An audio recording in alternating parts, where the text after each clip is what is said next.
Là, ici, là. Je m'appelle Jean-François Prudhomme et je travaille à Génopole. Oui. Et je crois qu'on vous a interrompu. En fait, vous vouliez dire que spontanément, la bactérie, elle ne produit pas d'isobutène parce qu'elle n'a rien à foutre de l'isobutène. Ouais, c'est ça, c'est une déperdition d'énergie. D'accord. Et donc, vous aimeriez bien quand même qu'elle en produise. Donc, On l'amène à en produire, pardon. Ça risque d'être instable. Quels sont les problèmes?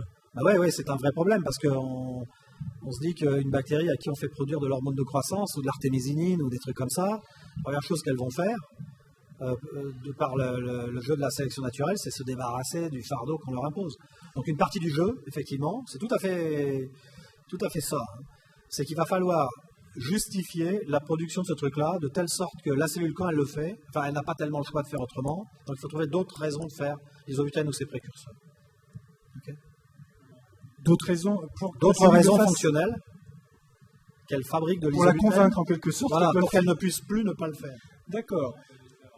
Alors, par exemple, tu peux te dire que si tu arrivais à transformer l'isobutène dans une molécule utile pour la bactérie, tu serais obligé d'en faire pour passer par l'isobutène pour ensuite aller un peu vers vers des composants de la cellule, par exemple. L'isobutène serait une étape nécessaire à sa propre survie et son propre... Et c'est vraiment l'obligé, c'est-à-dire que ça va devenir un facteur limitant pour la croissance de la bactérie. Ça, ce serait une façon de la contraindre à continuer d'en faire.